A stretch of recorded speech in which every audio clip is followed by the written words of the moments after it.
Back to Toledo, Ohio. Coming up now, welterweights. Ron Keast against Chris Nickolas. And with the introductions, here is our ring announcer, Jack Mitchell. Ladies and gentlemen, a 5-round bout in the welterweight division. Introducing first in the blue corner. From Westland, Michigan, he is 17 years of age, stands 5'6", weighed in at 152 pounds, and has a contact karate record of 8 wins, 2 losses, no draws. 2 of his wins were by knockout. Welcome, please, Ron Keast. Keast.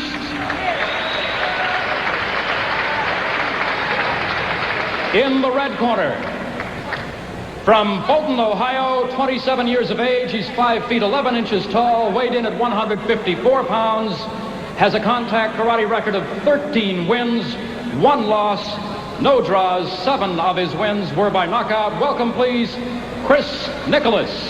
Nickolas. Your referee for this bout is Kerry Superkicks Root. Come on out.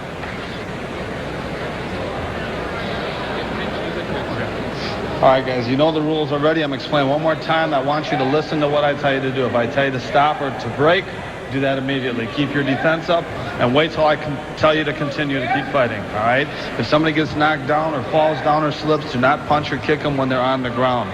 They're on the ground if anything but their feet is touching. That means if their hand or elbows touching the ground, they're down. Do not commit a foul. Keep your kicks above the waist, good hard kicks. All right, make them good legitimate attempts to make contact.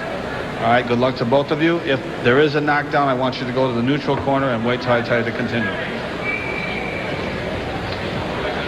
10 years between these two. Keast up at the upper portion of your screen. There he is. 17 years old against Chris Nickolas. 27 years of age, both out of Ohio. And we're ready now for round 1, scheduled for 5. Well, Ron Keast is giving up an awful lot of reach and a fair amount of experience to Chris Nickolas. Keast at 5'6", 152 is a little pudgy. It's obvious he has to get inside against the more angular Nickolas. Good left-right combination from Nickolas. One of those was blocked by Keast, but it, after 3 or 4 rounds, has its damage packed with it, doesn't it? Certainly does. Any kind of a hard kick that you have to eat with anything is going to take some effect. A good left-right combination from Nickolas on the head of Ron Keast. Well, Nickolas looks very sharp. He's hitting with nice, sharp, clean combinations with his hands. Set it up. Keast seems to really be having a tough time figuring out how to get inside, and when he does finally get inside, he runs into stuff. Well, Nickolas has got good timing with his punches, and that right landed right on the head of Keast. Already some red swelling atop the right eye of Ron Keast. Right hand from Keast got through to the chin of Nickolas. The crowd reacting a bit to that. Got to give Keast credit. He's a tough little guy. He's taken a couple of real hard shots already this round. It doesn't seem that effective. Keep your head up, buddy. Head up.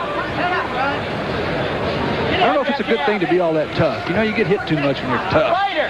Guys ought to move and slip and not have to get hit so much. At 17, I would presume you'd have to be tough because you've got a lot to learn. That's obvious. And Keast is getting a bit of a lesson right now from the older Nickolas. Well, Keast is making a pretty common mistake. If you watch the way he's moving in, he's allowing Nickolas just to keep the ring behind him. Keast isn't cutting off the ring at all, and Nickolas is taking full advantage of that. They're both decked out in blue. They're welterweights. It's been Nickolas on top to this early juncture as we come down to the end of round 1 from Toledo, Ohio.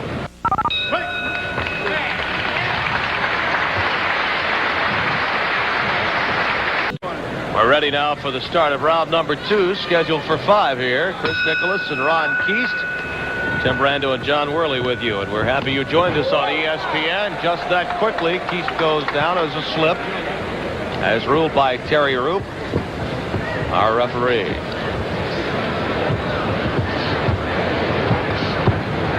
Keep your hands high. Keep your hands high.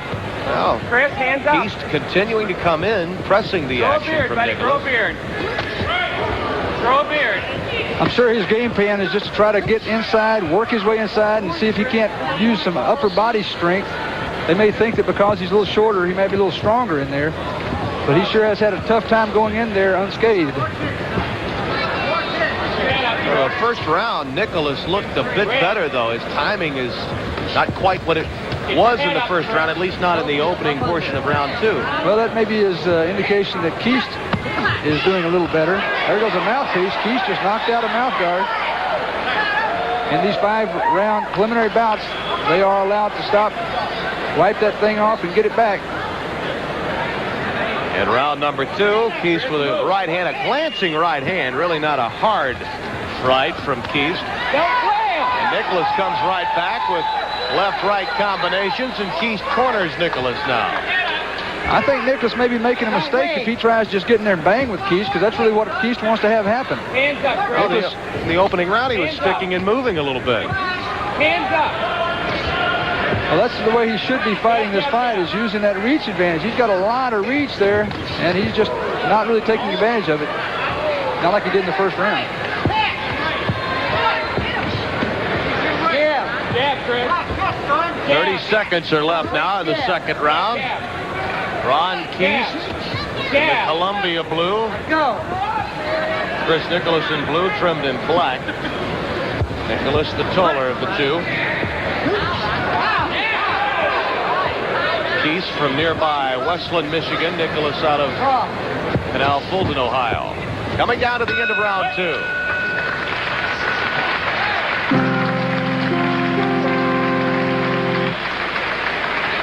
Nickolas appears to be a little winded there as we go to the corner now of Ron Keast. Let's listen in. You're going to have to get more aggressive. This is third round. Okay? Get more aggressive.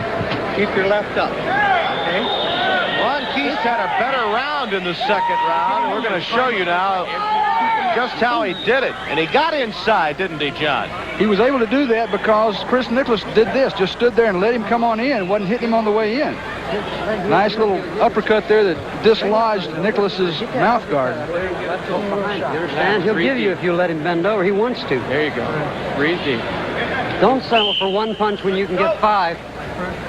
Pull him in, Chris. Good point being made there by David Watkins in the corner of Chris Nickolas as we prepare now for round 3.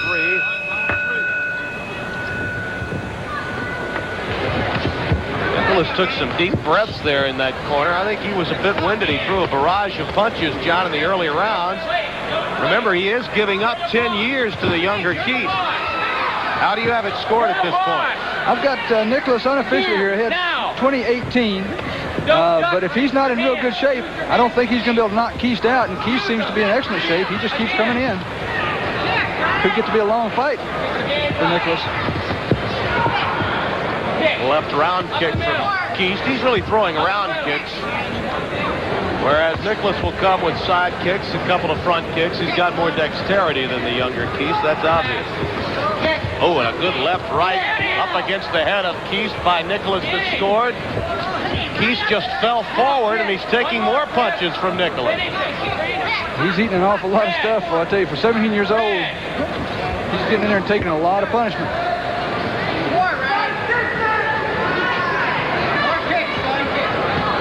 Well, Keast has only fought 10 times. He's won 8. This is really the problem that all young fighters run into in PKA karate. You continue to want to be the aggressor, but yet pay the price. Not only will jabs come at you, but so will front kicks and side kicks and the like. A good counter puncher, counter kicker can make it real tough on somebody that wades straight in. A right hand from Keast scored against Nickolas, but again, Nickolas comes back with kicks and punches that score against the face of Keast.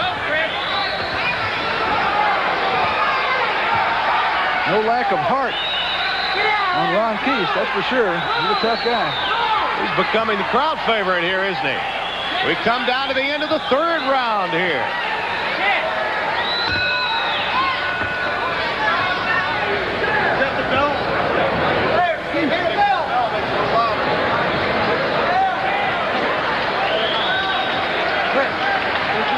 John, I'm getting the feeling that as we approach the fourth, the young scheduled for 5.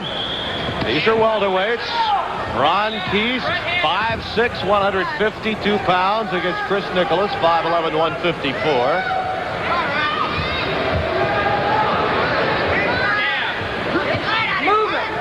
Nickolas really should be fighting the type of fight he's fighting right now. Moving, sticking, keeps moving. Don't let himself get caught.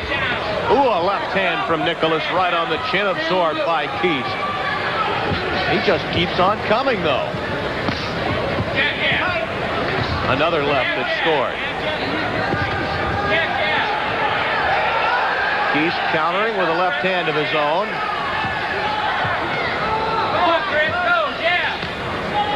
Keast seems to really be concentrating on the body now, going downstairs a lot. Oh, and some blood now coming from the nose of Nickolas after a left hand from Keast. A good right hand from Nickolas and a left-right combination. Keast in a bit of trouble, and there might be a low blow, yeah.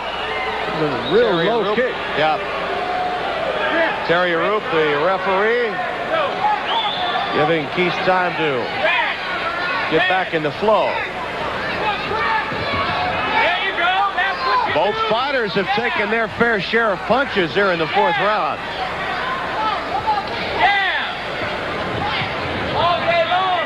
Seems like Nickolas is a little bit weary now, a little tired. He's not moving as well. His hands aren't quite as sharp. But thus far, he still is pretty much in control of this fight. Well, he's thrown more blows. But I'll say this, he has to be wondering to himself, this guy's just 17 years old. I've thrown my best shots, and here he is. He really has, too. He's hitting with some devastating right hands that Keast hardly even blinked on. As you look at the face of Chris Nickolas, he looks to be perhaps as worn, if not more worn, than Ron Keast. That's the end of the fourth. One is left. The crowd appreciative, and you can see right there, Chris Nickolas is huffing and puffing in that corner. He is tired. Last round, son. You got to get in there and be good. Keast there. Obviously, you'd have to think he's down on points. How do you have it scored coming into the fifth, John? After 4 rounds, I do have Chris Nickolas ahead 40-37, so he's got a commanding lead, in my opinion. Keast needs to have a real big round. Good right hand from Keast. Nickolas was dazed a bit, went into the corner. They call that a slip. I think that was the right call on Kerry Wood's part. He seemed to be tripped up more than knocked down. Yeah, but he's weary, though, and he's coming back with some punches of his own here.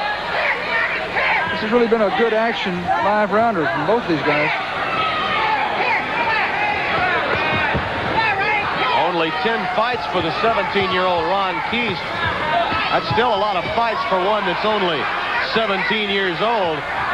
He could be potentially the star of the future, even though down on points and possibly decision by Chris Nickolas here tonight. Well, he backed up for the first time this fight from the left hook. Looked like he kind of had to shake that one off a little bit. It's the first time he showed me any kind of effect of those punches he's taken. Keast always moving in, and Nickolas circling to his left and remaining active inside the perimeter of the ring. Right, left that moved Keast backwards.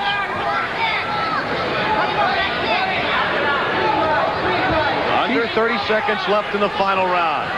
Keast has a problem on his kick. Oh, nice right hand there. Keast has a problem on his kicking because he's limited, and he gets hit a lot as he tries to throw a kicks. Both fighters landing plenty here in the fifth.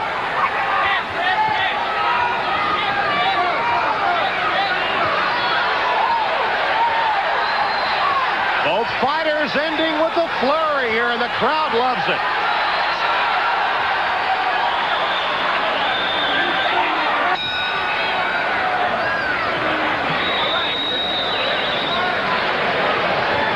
So it went the distance. Chris Nickolas is tired. Ron Keast feels a little bit better than he did a few rounds ago. We'll be back with a decision when we return to Toledo, Ohio in just a moment.